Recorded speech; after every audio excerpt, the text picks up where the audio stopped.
Accettın demina. Please, varsın accettın demina.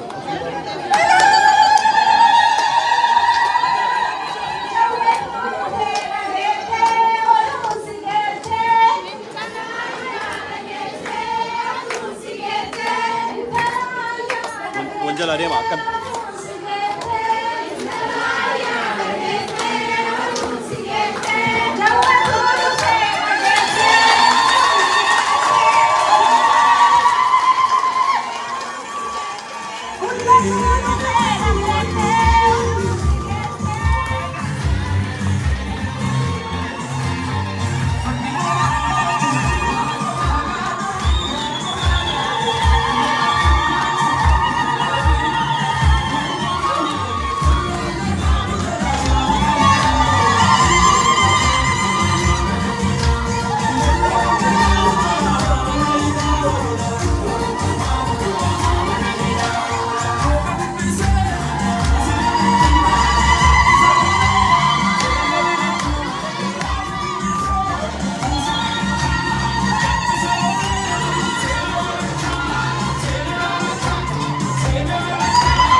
نوم نوتا إسنيلهم أيه أيه hedduu galatoomaa bakka nu qabaddaa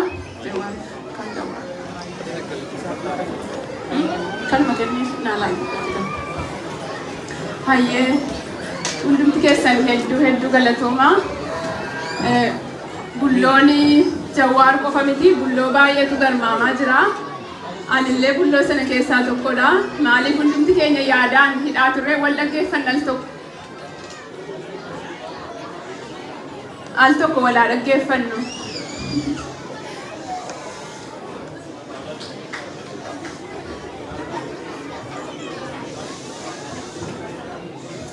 wal dhaggeeffannaa hundi keenyayyuu gammachuu guddaa qabnaa Jawaar Mohammed hayyuun Oromoo qabsaan namni Oromoodhaaf haarsaa guddaa kaffalee mana hidhaa keessatti dararaa hedduu argaa ture har'ammoo yeroo jalqabaatiif erga hidhaatii bahee booddee hawaasaa wajjin akkasitti wal argine anis amma Jawaariin arguu kootti baay'ee gammadeera anaa dhufu hundi keessaniyyuu anaa dhufu isiniin jenna amma kanatti fufee eebba maanguddootiin sagantaa keenya saaqnaa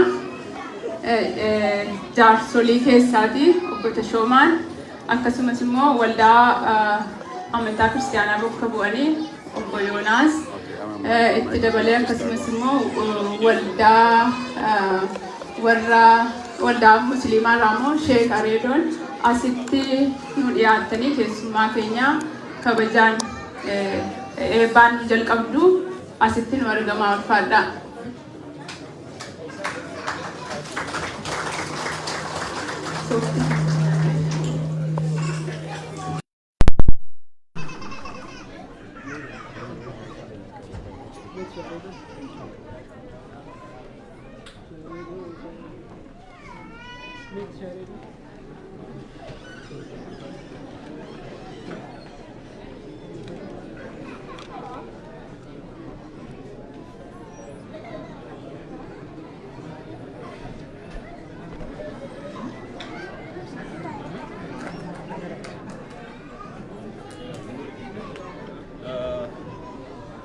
Abdul jadi mau ya. Aku dia mati selama ni saya Abdul. Okey, masih pun dah laga. Eller aku dia mati kesal. Okey. Okey, abbo dia mati kesal. Syekh Abdul Nur. Syekh Abdul Nur wasirata nasitin wargama.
baay'ee namatti tola. Hedduu nama marartuun akka ilaallu Oromoo baga gamman baay'ee namatti toltu. dura waan jechuu qabuun ture nuuf galcha ammallee nuuf galcha yaa baay'ee nama marartu na akkasii wal taanee keessummaa keenya simannu baga boo'ichaa fi iyya goodaa kanatti cabbii keessa turree bo'aa turreerra warri keessattuu ala bultan waarsituu fayyii warri hoogganamu hundaan hubattoota warri dhiiraas baga gammadan isiniin jedha baga gammadan Luar keenya Ini gammadaa sirrii biyyaa irratti deebineeti akkuma hayyuun tokko siin jedhe namni yoo callises bira dhaabbatanii dubbachuun yoo dubbates bira dubbachuun nama dhibame jedhe bakka walitti dhufne hayyuu Muusaan akkas jedhe nama faarii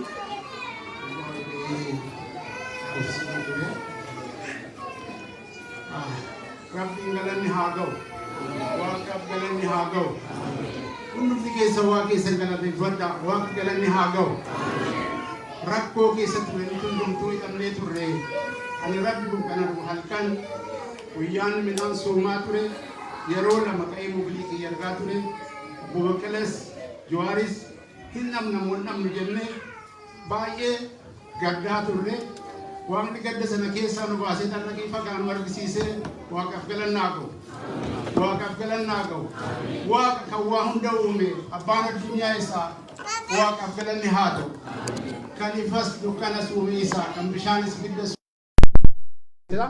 qilleensa kanatoo waatti hin kaffallu argaa qilleensa kana nyaataa jiraanna Waaqaaf galanni haa ta'u Rabbiif galanni haa ta'u gara fuulduraallee Waaqni Oromoo haa bilisoomsu Waaqni sammuu keenya haa bilisoomsu Waaqni bilisummaa nuuf haa kennu hayyuun namni ija qabu qaroon nu jalaa jaamsanii hundumaa mana hidhaatti galchanii isa kaan ajjeesanii acee keenya isin hundumtuu jaalattan ajjeesanii Jawaar sababa isaatiin hidhanii rabbi isas namsiisaa amaaruu Hacaaluun irras hin jira Jawaaris baga bahee nutti dabalame baga argine baga gammaddanii Oromoollee otoo hin argin ilma isaa abbaa kiyya naa hiikaa jedhee kan inni hiriira bee mucaan duudhaan sun iyyaa ba'e otoo isa bira dhaqiin nutti dhufee Waaqni kabajaa kennuuf Waaqni ulfinaa kennuuf Jawaar jaalatamaadha rabbi jaala kana sirraa fudhati ammallee gara fuulduraatti akkasumatti jaalatan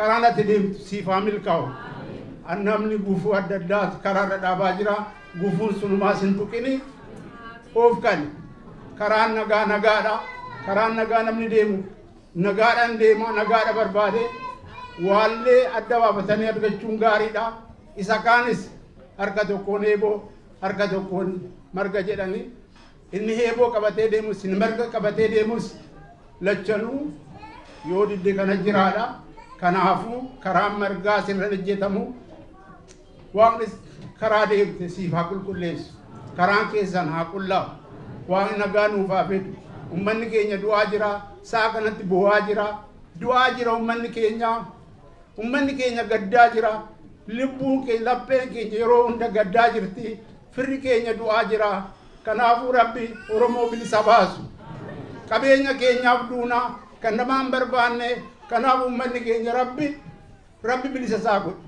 Waaqni bilisa nu haa godhu Waaqni nu haa bilisoomsu galatooma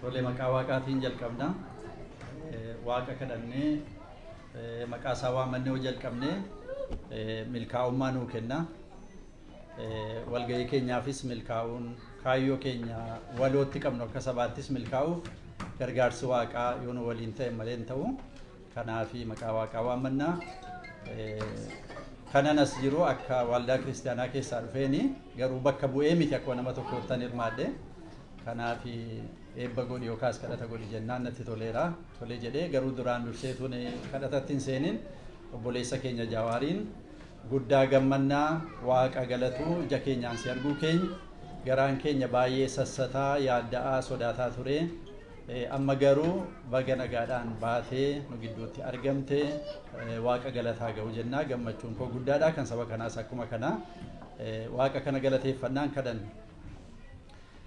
galanni siif haa ta'u yaa Waaqayyoo yaa gooftaa hunduma keenya nagaatti nu eddee akka kanatti akka walitti qabamnu waan nu gooteef galanni siif haa ta'u sababa nu laattee sababa gaarii sababa nu yaa Waaqayyo itti sassataa turre sodaataa turre obboleessa keenya kana nagaan nu baaftee saba isaatti akka inni makamu saba isaa waliin akka inni dubbatu hojii isaa akka inni hojjetu waan gooteef yaa Waaqi si galateeffanna guddaa si galateeffanna galanni siif haa ta'u waaqni gaariin waaqni waan gaarii gootu waaqni nama gargaartu si gargaarsa keetiin yaa Waaqayyo obboleessi keenya kun dhufee nutti dabalame gargaarsa keetiin wal geenye ammas immoo kottu yaa Waaqayyo walgahii keenya nu milkeessi Waaqayyo nu eebbisi tokkummaa nuuf kenni yaa Waaqayyo yaada walii kabajuu dhaggeeffachuu yaa Waaqayyo waliin hojjechuu yaa Waaqayyo ati nuuf kenni waaqa keenyaa saba keenyas ati milkeessi ati gargaari tokkummaa saba keenyaaf kenni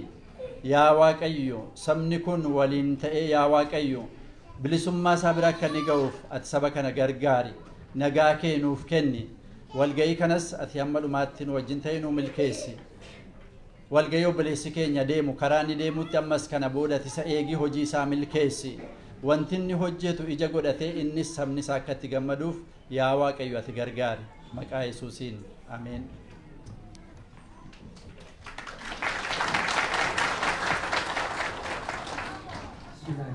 السلام عليكم ورحمة الله وبركاته. يقول لي سكين جواري مغرب بالأباسي وهقول إسلام يجتون أمتي مسلمة ككريستانا كواقفتها بكتير مرة ربي أفانتك وقولي أمتي والإنجيرات ونقاو والإنجيرات ربي يادك مرادك إنك المانو هقاو. السلام عليكم ورحمة الله وبركاته.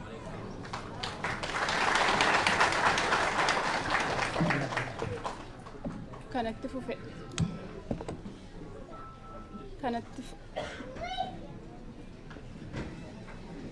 kanatti fufee armooliinsi sirna mijuu qabu amatti fufuu dandeessu.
Itti sagalee.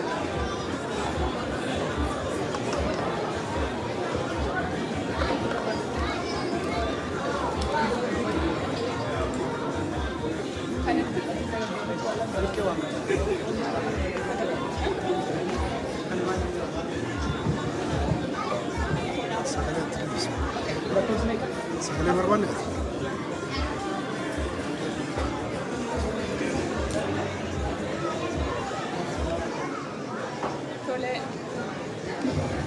Tolee kanatti fufee dura ta'an hawaasaa Firaa'ol Muktaar keessummoota keenyaa simachuudhaaf haasaa gabaabduu godhaa. Firaa'ol yeroo hojjetu.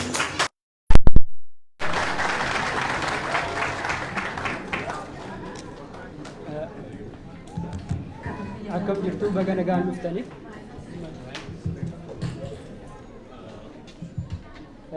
Amma nagaamaa'e. Hundi keessaniyyuu hedduu galatooma keessummaa keenya nu simachuudhaaf yeroo gabaabaa keessatti akkasitti nu dhufuu keessanii fi haala beeksisaa fi waan adda addaa sanirratti illee nu hubattu jenneen abdanna. Garuu wanti guddichi isa nagaadhaan asitti nu waliin argamuu isaati. Saniifuu hedduu galatoomi jennaani isinillee akkuma beekamu gaafa jalqaba irraa ka'eetiniin miseensi keenya qabxiiwwan tokko tokko kaasuu barbaada. Akka obbo Anwaar fa'a yoo yaadattan ta'e gaafa isaan mana hidhaa seenanii haga hawaasni keenya ka'u eeguu dhabanii adda isaanii alaabaa fudhataniitiin gadi bahan. Akkasitti nullee haamilee nuti ta'anii isaan waliin gadi baane hawaasni keenya yeroo hunda uummata isaatiif quuqama ammallee sanumatti jira gara fuulduraatti illee sanumatti jirra jechuu fi baga nagaan nutti dhufte hedduu galatoomii nuuf simachuu keetii fi galatoomii.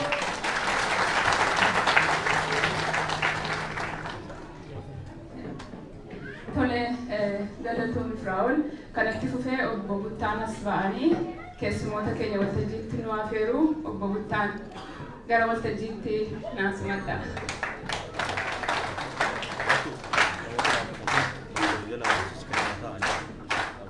Tolee utuu obbo Buttaan carraa kennii namooti warra dhadhaabachaa jirtan bakka qabadhaa ta'a. Wal jalaa siqaati iddoo waliigaa galatooma.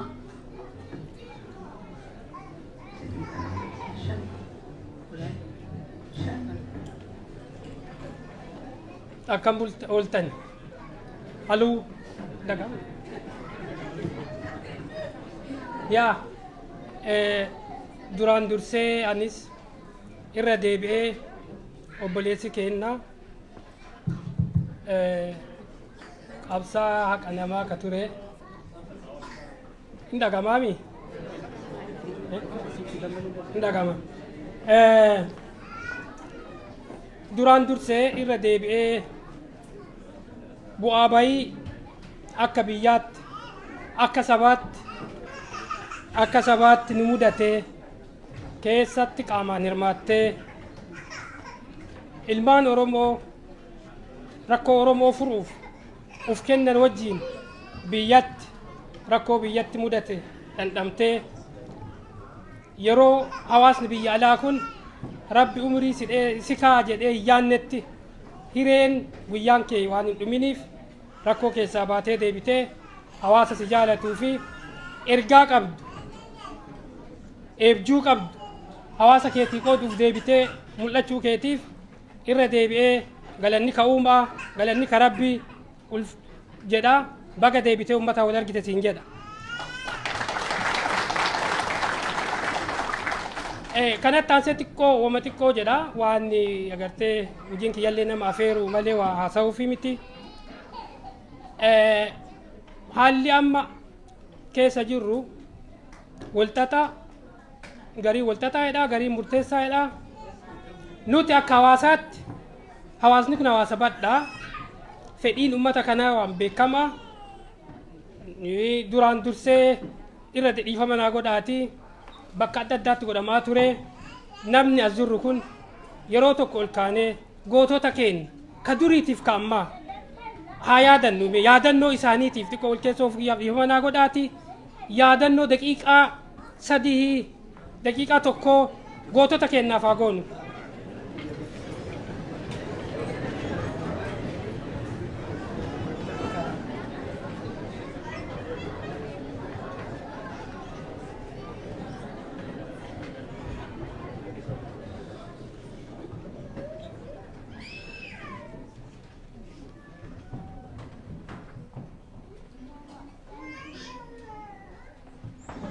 ulfaadhaa wayyamaa.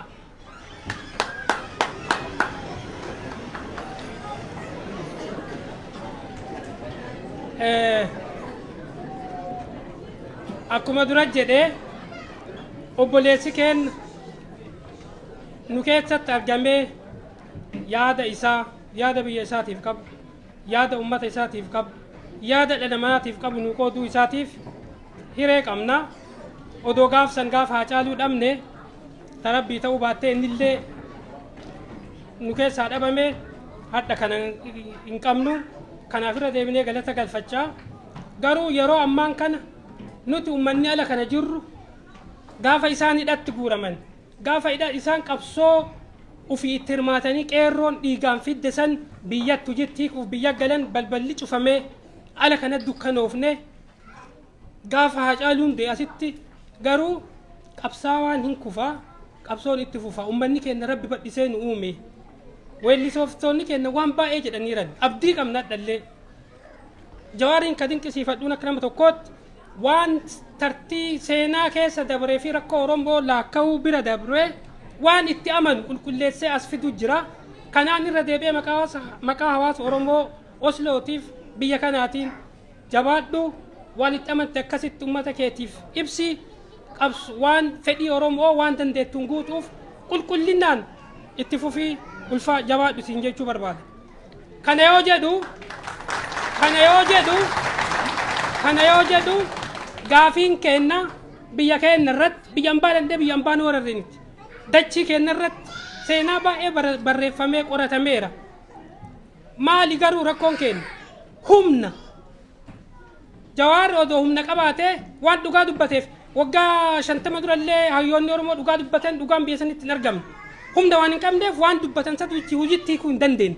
Haddallee shakkiin nuti qabnu akka ummataatti akka ummata bal'aatti waan yaaddu kanayyuu fiixaan baasuuf gufuu nu dura dhaabattu waan ofirraa kanama eegu rabbumaa akkuma jettu garuu tanamoo maatiin qophii barbaachisaa nuti hawaasa kana bakka bu'ee itti gaafatamu kana fudhee yeroo dubbadhu ijoollee teenna gaafa balballi cufamee biyya keenya irratti ukkaamamne ala kanaa sagalee nuu taate haga dhumaatti akka waliin jirru akka nuu beektu nuti qabsoo karaa nagaa hin jibbine Oromoon qabsoo karaa nagaa hin jaalanne sheexanaa miti biyya balleessuuf miti ka uumamne garuu balballi cufamnaan hireen jiru mirga haqaa qabna falmachuuf ummanni haga naga'u ummanni guddaa waan fedhe ta'uu danda'u humna wal buufnee ija nu argatan. Kana yoo jedhu ammoo keessa keenya qulqulleessuun barbaachisa. Amma bakka lamatti Jawaariin maaliif walabummaa Oromiyaatiif haasa'uu didda jedhee akka duriin komadhuan. Qulqulleenni barbaachisa waan danda'u nutti mujjira. Garuu ilmaan Oromoo haasawaan karaa dhabanii itti cufamee ala jiran ka gaafa dukkanaa sagalee nuu ta'anii faana buune akka irradduun hawaasni keenya badhaan beekuu qaba, firri keenya beekuu qaba, diinni keenyas beekuu qaba. Kana jaalanneetii miti akka jaanjummaa miti burjaaja'uu miti kun akka obboleeyyan kee tokko anaanuu jechuu danda'an afaan lama dubban afaan lamaa miti siyaasaa hojjechuu jirra taphaa miti kun siyaasa malee nama du'ee boonnee qabsoo keessatti boo'u nama keenya seeraan sattaruu geegeessuun nurraa eeggama malee seenaa isaa barreessuun nurraa eeggama malee seenaa namni irratti san hojjechuun nurraa eeggama malee boo'ichaaf hocaan keessaa ba'uu hin dandeenyu.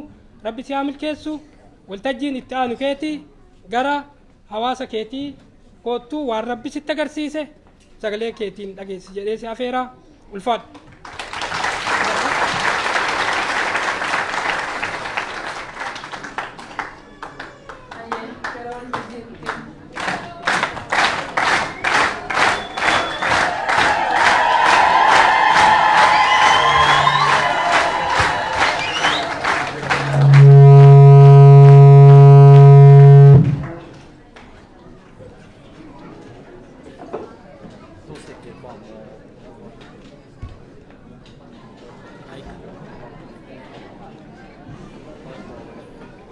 Mike was a bit one of the mics, yeah?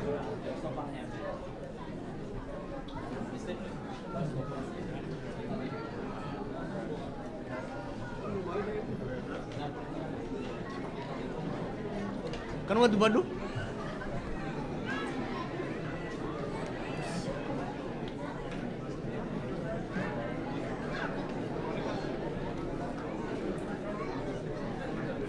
Hasan ufik.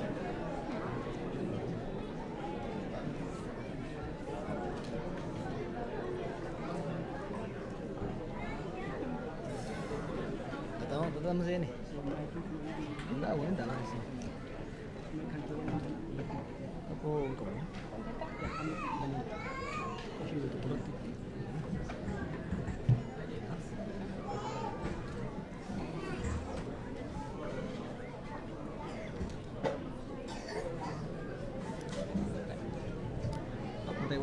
Bukan kuat itu dari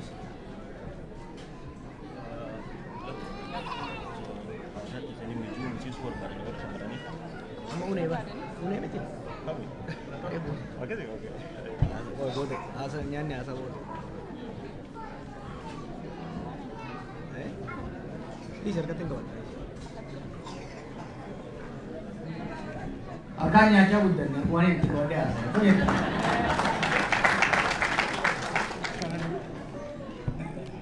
Naga kabdani. Si Eropa tuh Minnesota rada mahasiswa jadi mau kamu dekat dumata deh mana nih. Oslo nama kali dumata orang yang beku. Jerman itu le nami dacha dabale dumata karga jerru. Warri Minnesota nama nurra ko datang jani akasih tindu le kofa. Gavan da kummo yo akhir ratani. Nanti kani kanafu amumarra ni macu barbada. Baga olor tani baga bayat tani. Amalle nubalada. Scandinavian tuh nama lakosisi teka. Sering dabalati jolle Oromo Norway tadi Hindu akan nugotan abdin kaba. Baga wala garre. Wah itu guys dabarre. Wang case dabarre kan ani. Du satu umperu. Itu case dabarre. Karu galatoma. Rabbi vis galat ni agau. Sini vis galat ni agau. Mana dah cabut tadi numbaf ne. Seera jallati diriirsi tadi numbaf ne. Kana nulle isin rane ini. Mana dah cabut tadi aku numbaf tadi sindi saati kero karre orme rane ini. Seera jallati sakka diriirsi tadi numbaf tadi main. Osoo seera jallati diriirsu taate abbootiin alangaati fi abbootiin murtii. Dhimma keenya ilaalanuu yeroo guyyaa lama sadii nun bulchan turan. Wanni nurraa isin dachaan nu gootan hamilee keenya eeguudha. Haa toltu, haa baddu, haa guddattu, haa xiqqaattu sabni kun miidhamee jira. Sabni kun hangafoonni keenya, abboonni keenya, akaakawoonni keenya warri nu dura qabsaa'e dhugaa qaba. Xurreen irra deemaa turan xurree dhugaati. Nulleen xurree tanarra deemnee saba kana bakkaan takka gahuu qabna yennet walumaan carraayinet achirratti kan wareegamu nu biraa wareegame warri hidhamu ni hidhamne. Kanaaf hamileen isin nu eeydanii kaayyoo sanarratti cichuu keessan kan wareegame irraanfatuu dhabuu keessan kan hidhame irraanfatuu dhabuu keessan cabbii biyya kanaa keessatti baatanii hiriira hoggaa baatan mootummaan biyya sanii ni dhageessi osoo hin ta'in yookiin immoo faranjiin dhageessee nu baaftii fi osoo hin ta'in maatiin keenya jaallan keenya nu duubatti hafan hamileen isaanii akka cimu gochuu irratti hojiin hawaasa biyya alaa hawaasa diyaasporaa keessattuu akka Noorweey kun shoora guddaa taphate. Poolisiin nu jaalatte jetti rakkattee nu hiite malee. Hiriira keessan kana filaashitti gooteet kophee keessan dhoofitee nuuf itti turte jechuudha. Thank you. Hedduu galatoomaa. Hedduu isin hin boonna galatoomaa.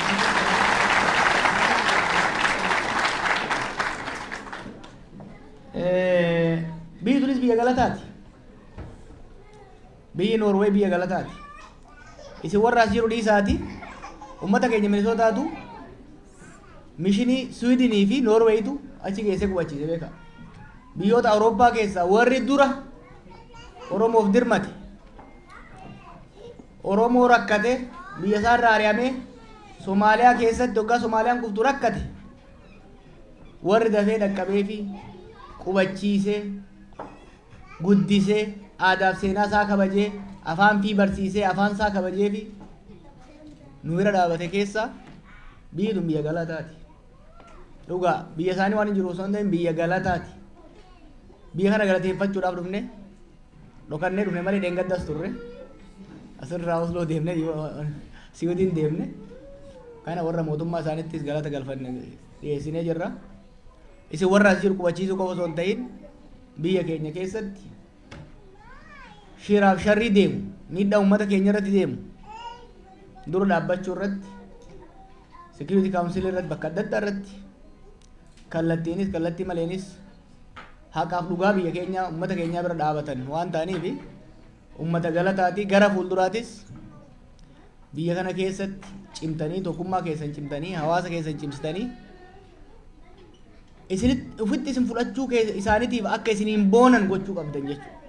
Dhugaa biyya gaarii jirtan baqataa gaarii ta'aaf ilmaan keessan lammii gaarii godhaaf hedduu isiniin boonan isaanis dhugaan isiniin jaa isaanii isiniin boon hoggaan dhaga'an illee nan boone kanaaf isin illee Noorwee illee galatoomaa Oromoon Noorwee galatoomaa jechuun barbaada.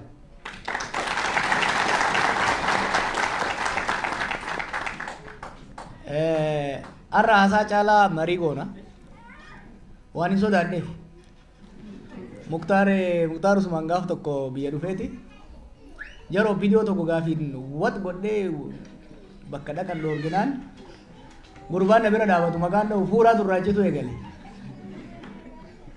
ka asitti lafateetitti bakka atitti aangoo qabdutti agana si gaafate osoo Osloo dhayite dhaabata si fincaasisan jeen kanaafu Osloo irraa sodaa qabna jechuuf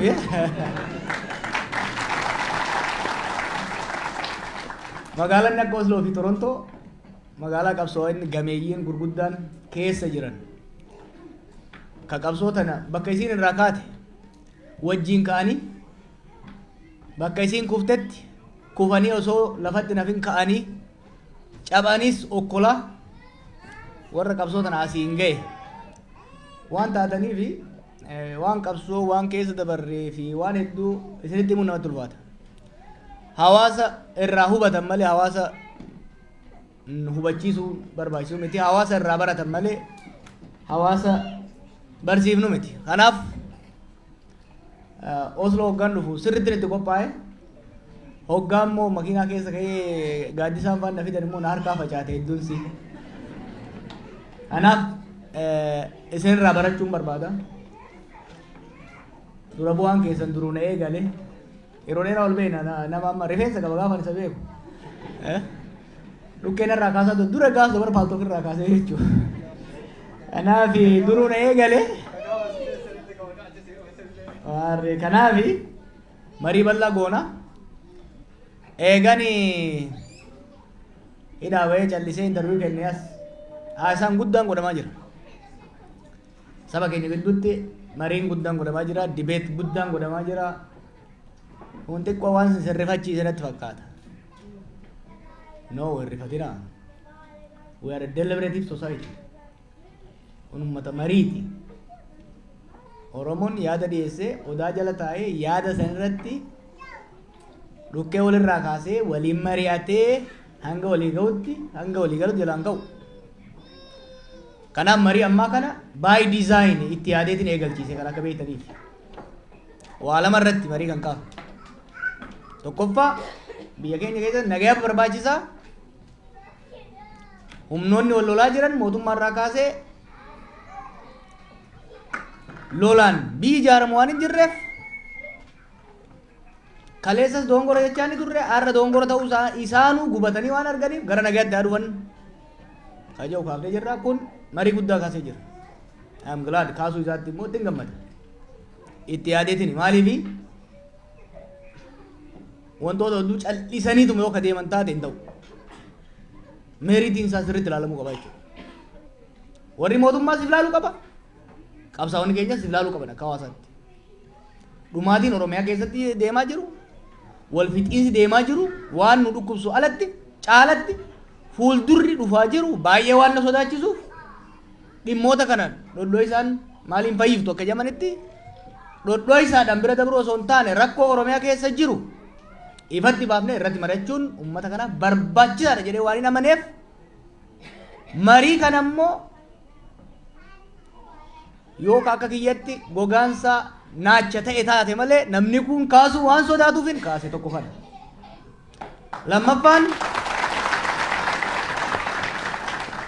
Lammaffaan akeekni ittiin deemnu ifaan ifa ta'uu waan qabuuf fafakkeessaa wal sobaa uummata kana sobaa deemuu hin qabnu.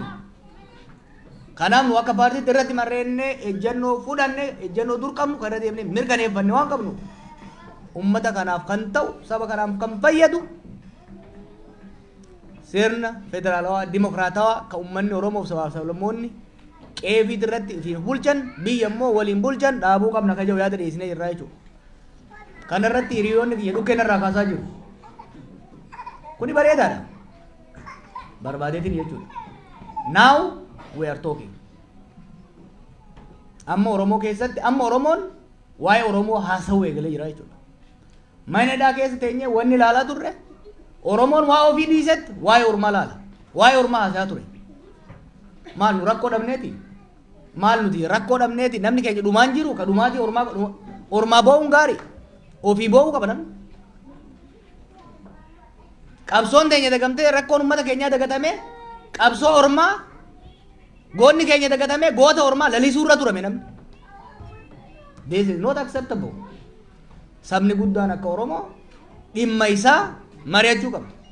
Oromoof dabartu malee nama biraatiif naannoo isaanii dabartu. Kanaaf mariin amma godhamaa jiru, dibeetiin amma godhamaa jiru, lolli jecha amma godhamaa jiru saba kana ni fayyada malee miidhuu sodaatina. Sirriitti dibeet goona itti gadi buune. Ishuuleen hedduun bayaa jiran. Kanarraa kaanee mariin amma godhamaa jiru marii constructive ta'e. Namoonni amma tokko miiraan deemanii wal qoqqocoluun jiraachuu danda'a. Tana daran illee keessa dabarre beektu miti baroota 2011 baroota 2001 2003 2004 dabanat paal tokko oo dargoggooyyii taate malee nu warri dulloomin beekna. Tana caalaa keessa dabarre qaramne keessa dabarre jechuudha. Ammallee konfiyuuna keenya keessa ni baana. Kanarraa ka'uun yaadota lamaa tokko dhiyeesseetiin waltajjii isiniif kenna. Mariin ammaa kun maalirraa ka'aa? Confusion afaan fajjiin amma uumamee waggoota lamaan sadan afran dabre kana uumamee kun maalirraa ka'e? Afaan fajjiin jira. There is a confusion waggoota afran dabre kana keessatti. Confusion santu amma mariidhaan dhooyaa bayaa jira. Confusion kun maalirraa ka'e jennee oggalaallee if duuba deebi'uu qabna. Waan qabsoon teenya keessa dabarte tokko tokkoon xiqqoo dabarru ilaallu. Qabsoon teenya Haile Sillaasee irratti eegalte. Zaman Haile Sillaasee san hoggaa Haile Sillaaseen kufu qabsoon teenya 75 hamma 79tti confusion akkanaa kana keessa seente. Maaliif? Yeroo Haile Sillaaseen dhufee lafa qonnaan bulaaf deebisu amma hoo jecha maal irratti akeeka kam irratti hedduu nu jalaa nyaatee qabsoo teenyas xiqqoof duuba deebise. Kanarraa ka'a. As dhiibaa darbuun ni kufe. Darbuun ni kufe. 91 ni dhufe. 91 hoggaa dhufu gaafiilee Oromoo ijoo fakkaatan ijoo ta'an akka deebisuu fakkeesse. Hubadhaa darbuunis lafa guutuutti hin deebine nan deebise malee haga tokko deebise. 91 mallasaan dhufetti gaafii Oromiyaa jiru naannoo Oromiyaa akka dhaabattu ayyame. Gaafii qubee ni deebise, afaan Oromoo ni deebise, gaafii eenyummaa ni deebise. Kunis qoqqoodama fide. Fakkeenya tokkoon barruu tokko dur kan indoo isaanii darraabs tokko warri agartan transforming Oromo movement kan jedhu I think 2009 or 2010 kan hin barreesse tarsiimoo qabsoo qeerroo kan itti baafne jira barruu gara fuula 40 amma iccitiin qabu dubbisuu dandeessan. Barruu san keessatti wanni nan kaa'e tokko ture 91 irraa kaasee haga tarii 2010 boodaatti hawaasa keenya keessa afaan fajjii fi falmiin guddaan murnummaan guddaan dagaagee deemaa ture. Maddi isaa maali hoggaa jettan 91tti gaafiin Oromoo gamisni deebi'ee gamisni waan hafeef. Gamisni deebi'ee gamisni hafe. Fakkeenya tokkoon kenna barumsa keessatti. 92 fudhadhaa. Sochii Oromoo Galaasaa Dilbootti hooggana. Uf duba deebi'a. 75 Taaddasaa Birruuti fuulli isaa. Yookiin immoo 67tti uf duba deebi'aati yeroo amma Taaddasaan faan dheeraa dhaqan.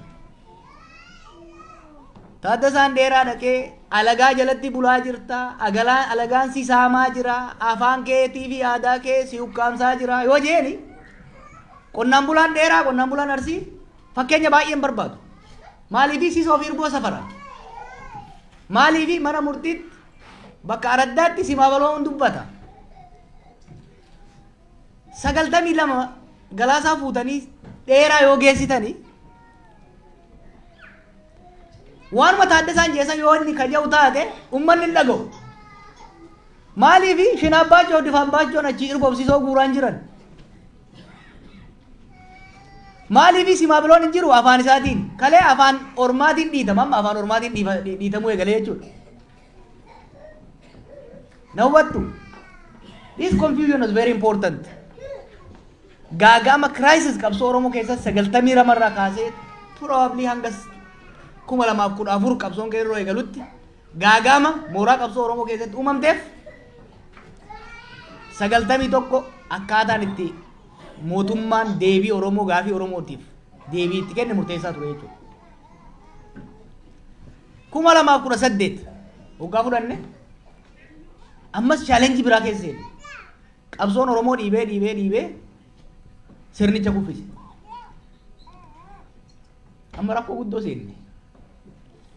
75, 74, 91 Orma irratti qabsoofne kan aangoo irratti deebi'es Orma. Sirni cunqursaa kanuma Ormaati jechuudha. It is an repression by the other. 2018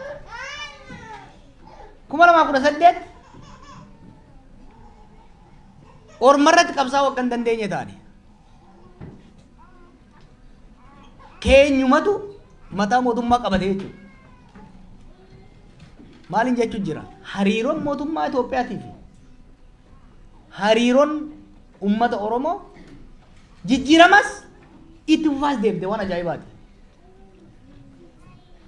75 jijjiirama dhufe lafti amma tokko Oromoof hin deebi'e.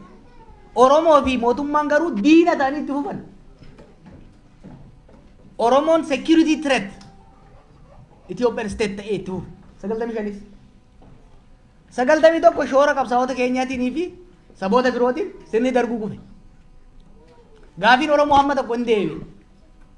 Irraa sharafamee deebi'e.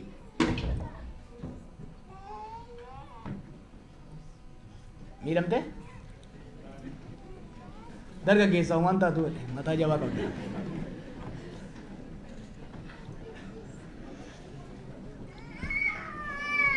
So, sirriitti akkana hubattan barbaada. Maaliif this is fundamental gara fuulduraa yoo adeemtu taate waan kan hubachuu. Hariiroo the relationship between Ethiopian state and the Oromo continue to be securitized despite so many changes.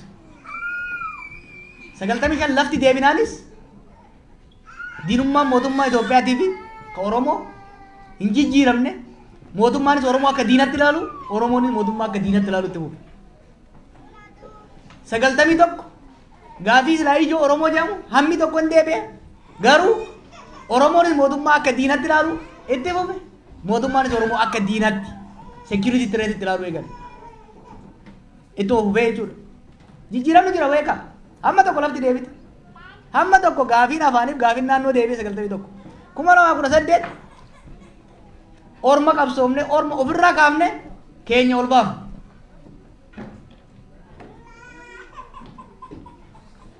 Down wayyaane jenne eega jala buufne booda amma nama keenya tongoo qabate. Yet hariiroon Oromootii fi mootummaa Itoophiyaa diinummaadhaan itti bu'e. Kun wanni Dr. Gammachuun jedhu rakkoon Itoophiyaa Oromoodha rakkoon Oromoo Itoophiyaadha jedhu kanarraa ka'aa jechuudha. Kana erga ta'ee gara fuulduraa naanna'u irratti waan kana sirriitti hubatanii fireem gochuun barbaachisaadha. 91 fakkeenyaaf akkaataan sirna olaantummaa Amaaraa irratti itti qabsoomne sirna olaantummaa murna Tigraay irratti itti qabsaa'uudhaaf hin hojjetu ture tarsiimoon isaa maaliifi naan jedha. Sirni san duraa darbuu duraa kaasee hanga Haayile Sillaasee irra ture direct rule hordofaa ture. Ormatu qe'eerra dhufee ummata bulchaa ture. Direct rule ture. More French style ture.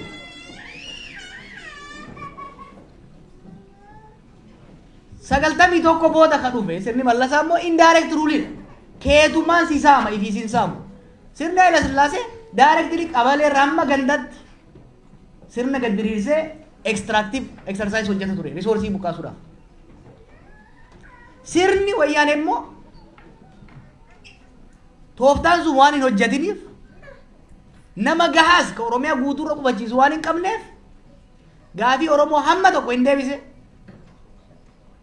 Garuu dantaan isaa guddaan aangoo fi qabeenya waan tureef qabeenya immoo jallaa nu keessaa filateen saamuu fi dhiituu ajjeesuu itti fufee jechuudha. Indirect rule itti deema. Kanaaf tarsiimoon keenya kan hanga 91 fayyadamaa turre tarsiimoo direct rule yookiin immoo sirna bittaa kallattiidhaa kan alagaa irratti kan bocame ture.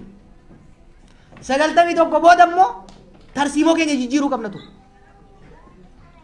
Tarsiimoo keenya jijjiiruu qabna. Tarsiimoo keenya jijjiiruudhaan tooftaaf tarsiimoo sirna gita bittaa alkallattii ta'e indirect rule ta'e itti qabsaa'uuf nu baasuu qabna turre. Kana gochuu irratti hin danda'amne. Marii fi qoqqoodamni abaa'oo keessa seene kanarraa dhufe.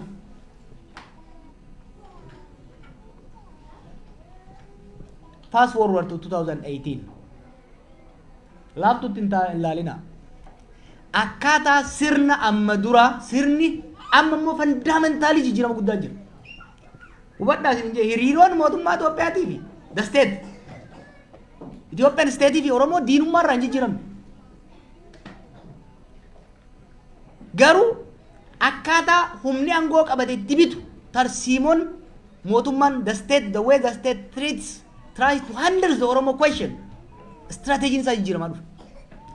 2018tti nama keenya aangoo qabate. Dura hamma san duraatti gita bittaa ormaa jala turre kolonii ormaa jala turre kana jechaa turre mi jaran. Amma immoo waan jibbannullee dhabne maaliif orma jala hin jirru. We must understand kana sirriitti hubachuun barbaachisaadha.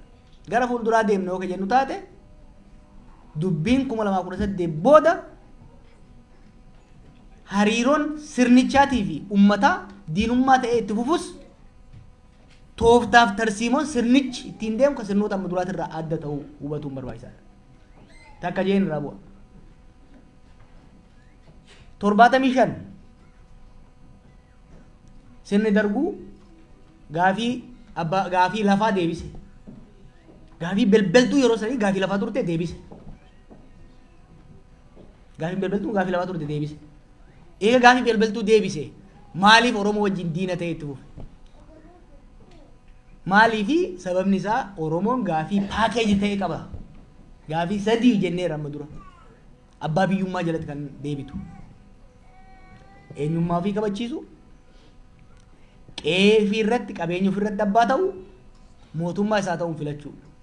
Mootummoonni dhufaa dabraan garuu kana keessa takkuma qofa. Takka irraa nusa ishii fuudhanii deebisaa deeman. Kanaaf Oromoon gaafii deebifte saniin hin gammadaa hin dammaqa. Taafte saniif immoo qabsoo isaa itti fufa. Qabsoo isaa itti fufuun sun immoo mootummaa san ni darara. Kanaaf hariiroon diinummaa. The securitization of the relationship between Oromo and the Ethiopian state continued. Kumala 91tti gaafii ijoo Oromoon yeroo san ittiin socho'aa ture warreen dura turtallee beektanii gaafii Oromiyaa dhaabuu gaafii afaan ofiitiin barachuu ni deebise. Garuu gaafii guddicha tokko hin deebifne. Maaliif? Oromoon Oromiyaa dhaabbachuu barbaadeera. Afaan ofiitiin barachuu aadaa fi guddifachuu barbaadeera. Garuu waan tokko barbaadeera san caalaa. Oromiyaa fi irratti ifiin bulchuu barbaade. Afaaniif aadaa ofii ifiif guddifachuu barbaade. Kana gochuudhaaf immoo mootummaa ofii qabaachuu qaba ture. Mootummaa ofii filate. Sirnichi immoo hamma tokko irraa kennee mootummaa kennuuf dide. Kanaaf hariiroon diinummatu. The way the state functions is very interesting.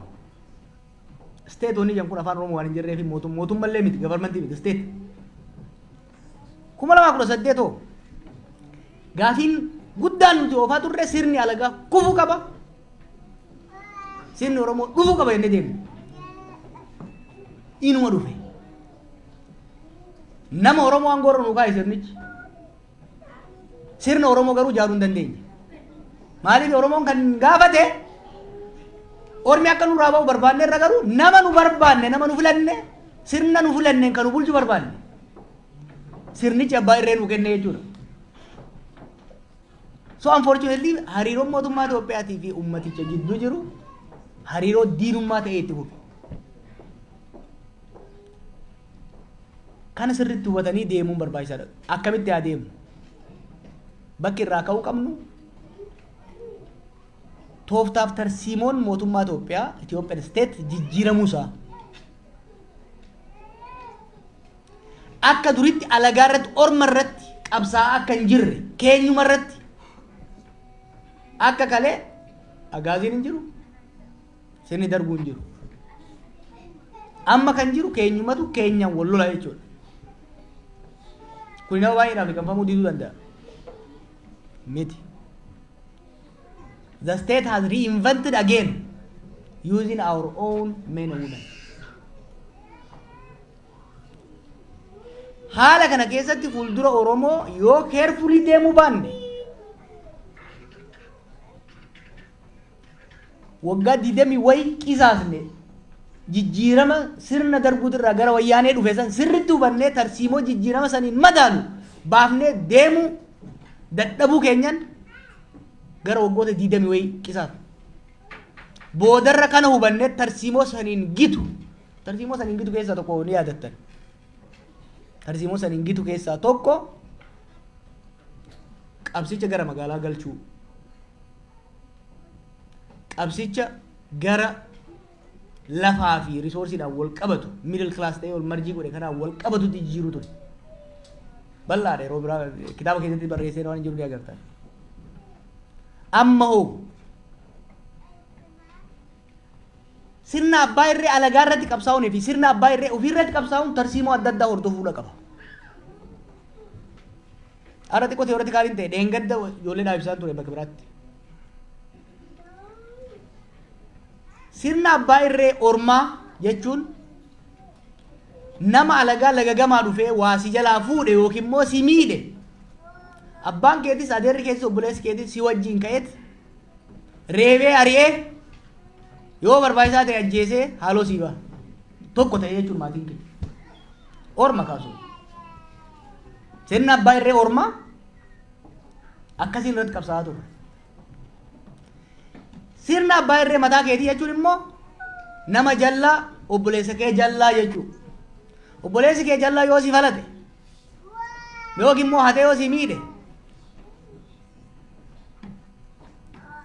si araarsuudhaaf waan ni saame si deebisuudhaaf maatiin si bira dhaabachuu danda'a. Caccabsee daaree akka godheen haaloo irraa baay'ee yoo jette garuu maatiin kee bakka lamatti baqaqa. Haateetiif abbeetu waliin ta'an. This is fundamental laafuutti ilaaluun barbaachisaa miti jechuudha. Akka kalee deemnen karaa kalee deemne jennaan we will go to a very dangerous path. Tokkoffaa tokkummaa Oromoo rakkoo keessa galcha.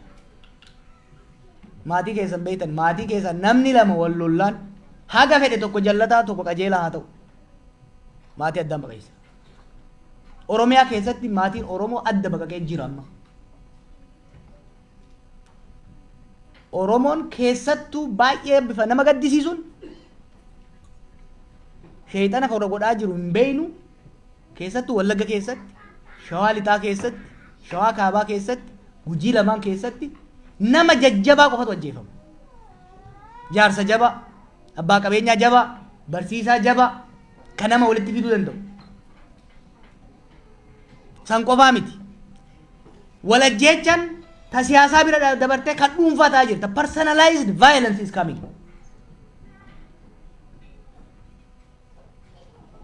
Humni lachuu akkuma kaleessi jee Oromoof hin dhaabadhaa jira.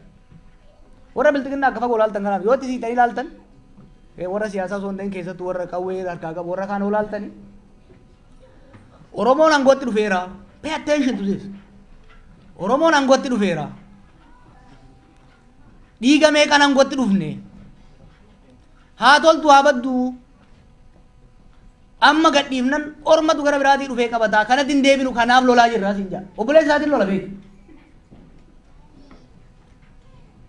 Waraanni bilisummaa Oromoo bosona jiru immoo qabsoon Oromoo butamteerti. Oppidiyoon alagaatti galtee nama keenya miidhaa jirti. Cabsuu qabnaa hidhee lola. Lama ta'ee wal cabsaa jira. Kuni wal mo'achuudhaaf baay'ee ulfaata. And I don't believe it's a winning strategy.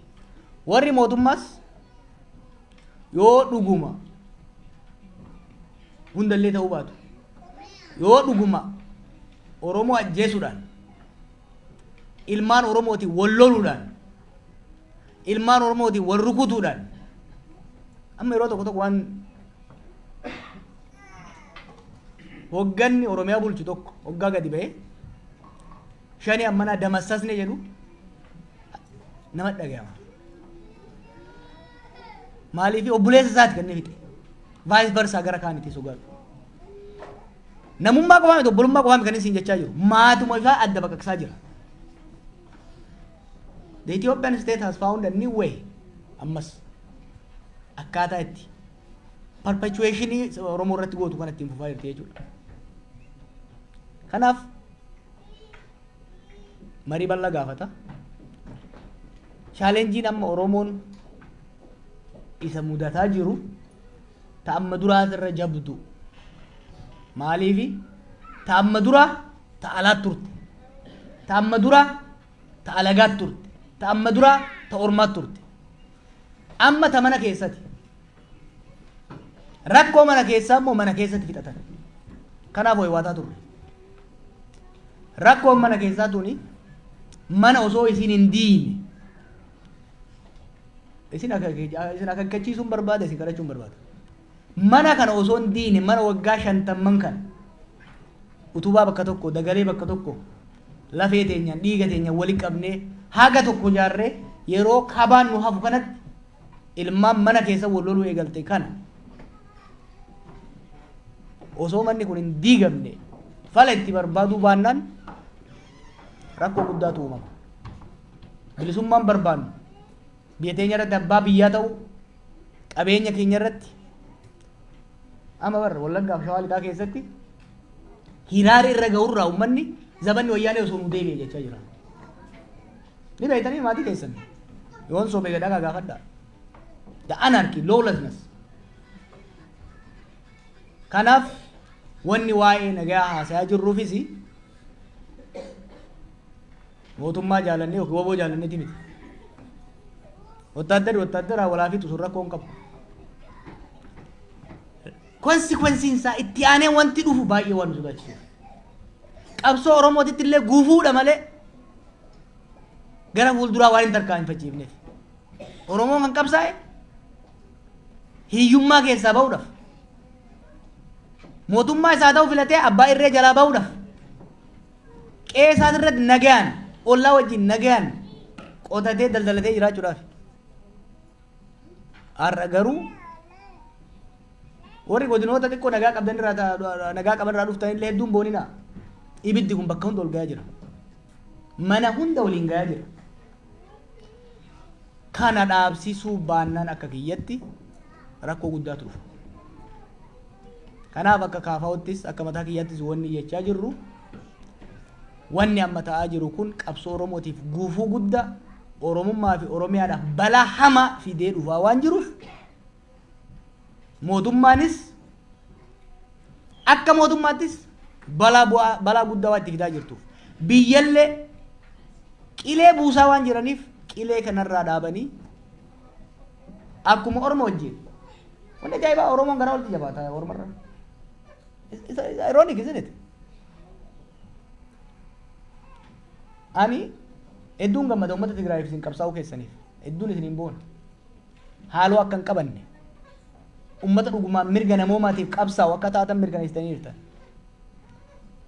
Uummata Tigraayiif gargaarsi dhaqaa jira dabalee dhaquu qaba. Oromiyaa keessatti uummanni miliyoona tokko tuqaa 5 buqqa'ee jira. Abbaa kanaa jee namni garagalee ilaalu hin jiru. Namni tokko.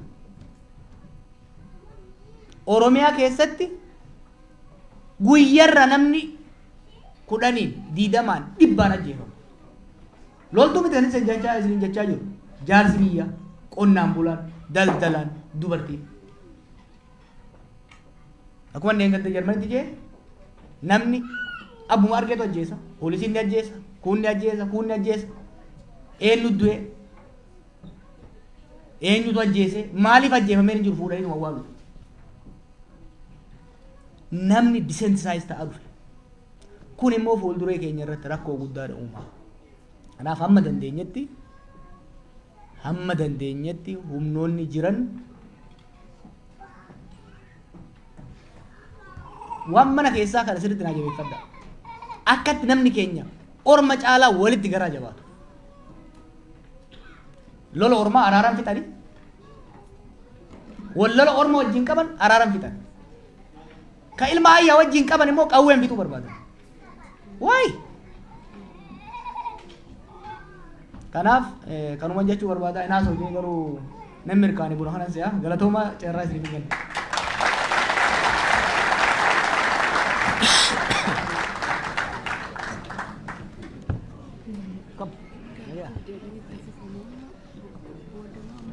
Gaarii doon booda sagantaa keessan fixaa fi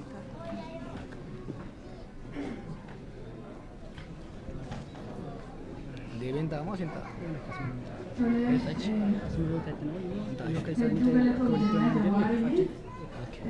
Ansilaa jalqabarratti akka waa'ee hacaaluutii fi yaadannoo gochuudhaaf dura dursa gore maaliif baay'ee ofii kootii sagantaa mataa kootii daqiiqaa muraasaa ta'uu barbaada waan ta'eef ammatti qabadhee tureni. Kanaaf yoo na gargaaraati irra deebinee al tokko ol kaanee hacaaluu yaadanna daqiiqaa tokkoof.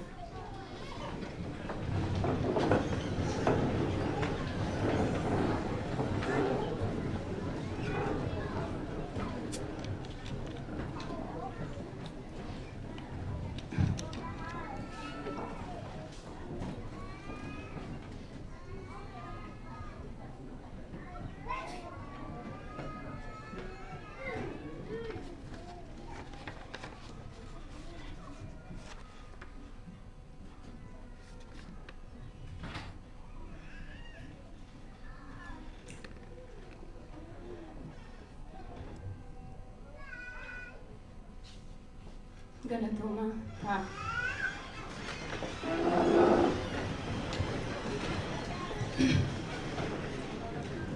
Akkuma hundi keenya yaadannu Hacaaluu artistii baay'ee jaallannu, artistii baay'ee kabajnu, Oromoodhaaf Hacaaluun eenyu akka ta'e walitti himuun nu barbaachisu. Kanaaf yeroo Hacaaluun ajjeefamu an akka dhuunfaa kootti baay'een itti miidhame, itti dhukkubsadhe. Amma har'aatti waan sammuu koo fudhachuu hin dandeenye ture. Baay'ee itti dhukkubsadhe jechuudha Hacaaluu duusaati. Hacaaluu duusaa qofa osoo hin taane immoo Hacaaluu booddee wanta ta'e sun hundumti isaa ol qabatee baay'ee nama itti miidhamedha akka dhuunfaa kootiitti isin jechuun barbaada. Itti fufee carraa akkanarra walgahii kana sitti geggeessuu fi carraa kan naa laattanii hawaasaa Osloo hedduu keessan isin galateeffadha. An Osloo miti kan hin jiraadhu, an kan hin jiraadhu Westlaandii naannoo Luuster Komunee jedhamu hin jiraadha. Kanaaf yeroo baay'ee sababiin as dhufee sagantaa tokko jedhuuf namoonni baay'een waa'ee Osloo jiraadhu fakkaata, garuu Osloo jiraadhu achiin jiraadha. Kanaaf waa'ee Jawaarii yeroo sana baay'ee maaliif akka Hacaaluun ajjeefame Jawaariin yeroo sana maaliif akka inni maal hojjechaa akka inni turee fi walumaa gala qabsoo Oromoo hooggana Oromoo rukutuu waan turee fi hundumti keenya nagaatti dhabneerra. Keessi keenya nagaa gosa lamatu jira, nagaa external peace, internal peace jira. Keessi keenya hedduutti miidhameera jechuudha wanta yeroo sana ta'e irratti. Kanaaf an akka dhuunfaa kootti baay'een itti miidhame, garuu Waaqayyoo isa kan hundumaa dabarsee Jawaaris hidhaata hiikamee har'a nu gidduutti akkasitti argamuu isaatii fi Waaqayyoon baay'een galateeffadha. Waan dubbachuu barbaadu ani yeroo hiriira sitti ta'aa ture yeroo Hacaaluun ajjeefame sana keessa as dhufee hiriira irratti hirmaachuu hin dandeenye. Akkasumas immoo dhufee firii Jawaar Mohaammed illee jedhee hin beeku.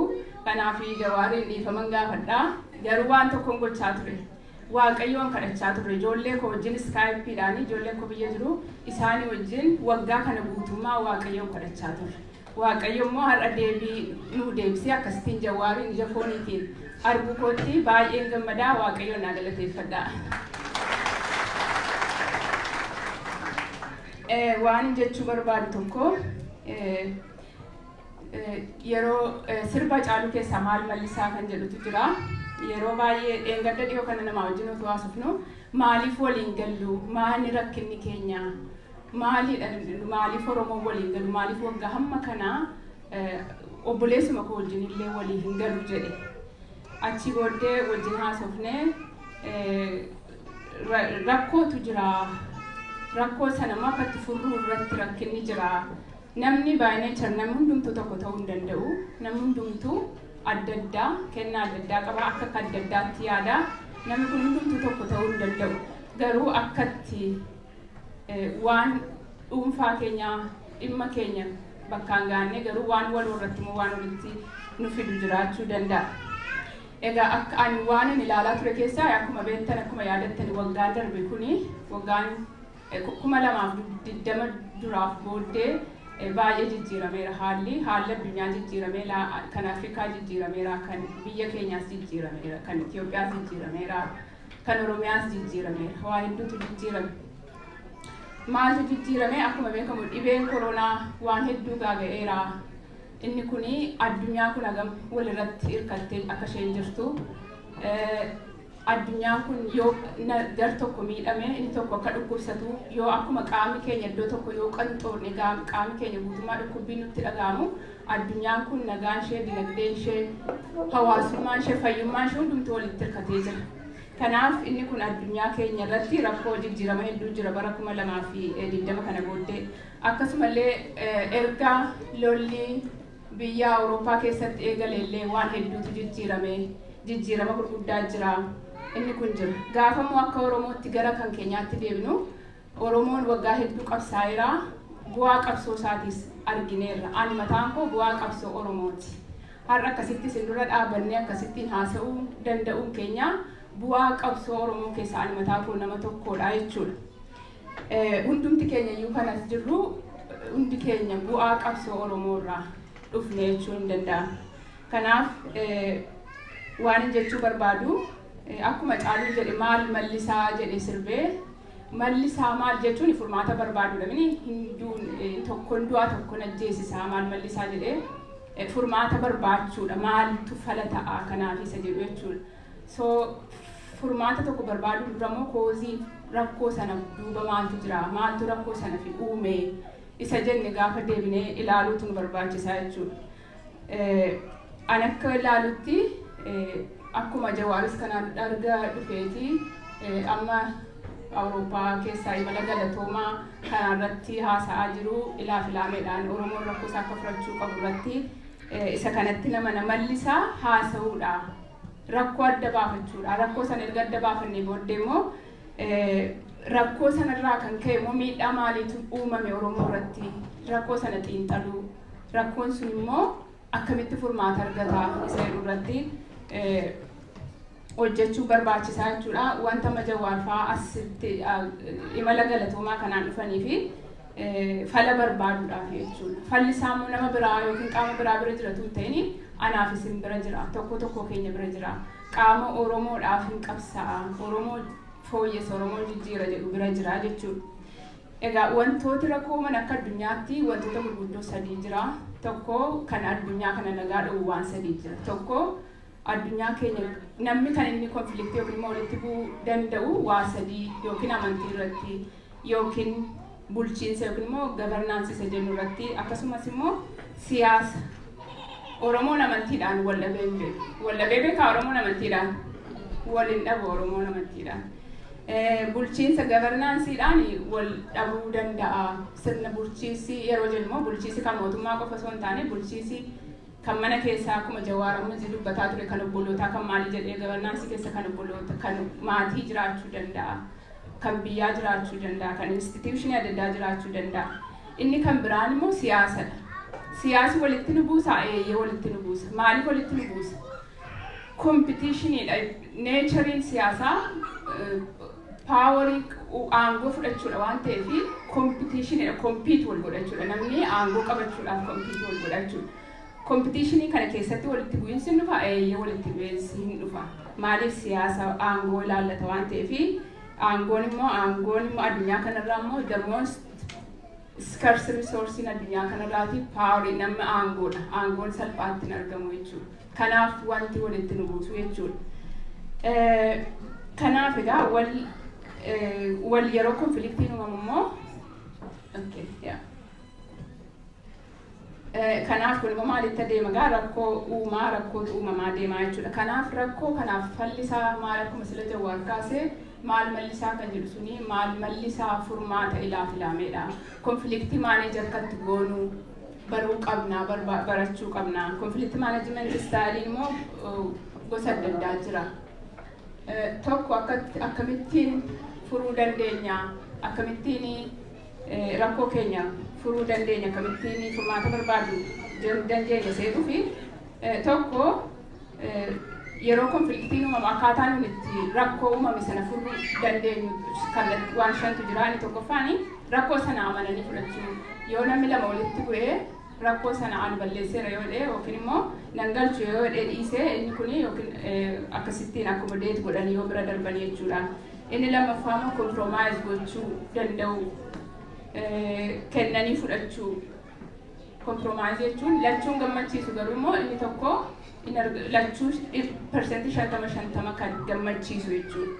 Inni kan biraa avoid godhanii dhiisu, nan galchuu rakkoo kana furuu nan ilaallatu nan galchu jedhanii yoo dhiisan immoo inni kun immoo dhimma sana nan ilaallatu jedhanii dhiisu jechuudha. Inni kan biraan akkuma isinitti kompitiishiniidha. Siyaasa keessatti kompitiishinii yeroo hundumaa konfliktiitu jira yoo wal dorgommii jira ta'ee walitti bu'iinsi uumamaa hin dhufaa jechuudha. Inni kan biraan ittiin ilaameedhaan walitti furmaati barbaadamu kollaaboreeshin yookiin immoo wal ta'uudhaan fala barbaadu rakkoo waloo sana irratti jechuudha. Inni kun baay'ee kan fudhatama qabudha jechuudha. Rakkoo waloo waliin qaban sana furmaata barbaaduudhaa fi wal ta'uun, wal hubachuun, wal dhaggeeffachuudhaan rakkoo Oromootiif fala barbaaduun isa kanadha. Isa kana keessatti ilaameen isa kanadha. Kanaaf Jawaar turtii isaa keessatti booda irratti gaaffii keessan gaafattanii waan fuulduratti fala ta'uu danda'u, furmaata barbaaduu danda'u kana irratti xiyyeeffannee wal taanee waa imala galatoomaa isaan deemaniif kana akka kaayyoon isaanii milkaa'u galma ga'uu fi isa kana irratti hojjechuu qabnaan jedha. Waan na dhaggeeffataniif hedduu galatoomaa.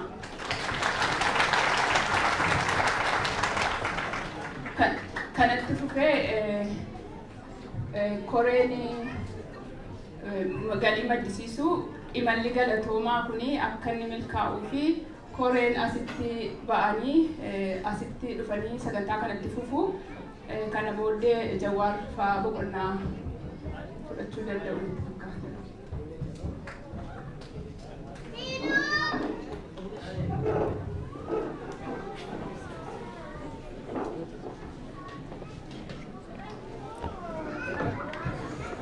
Ibrahim.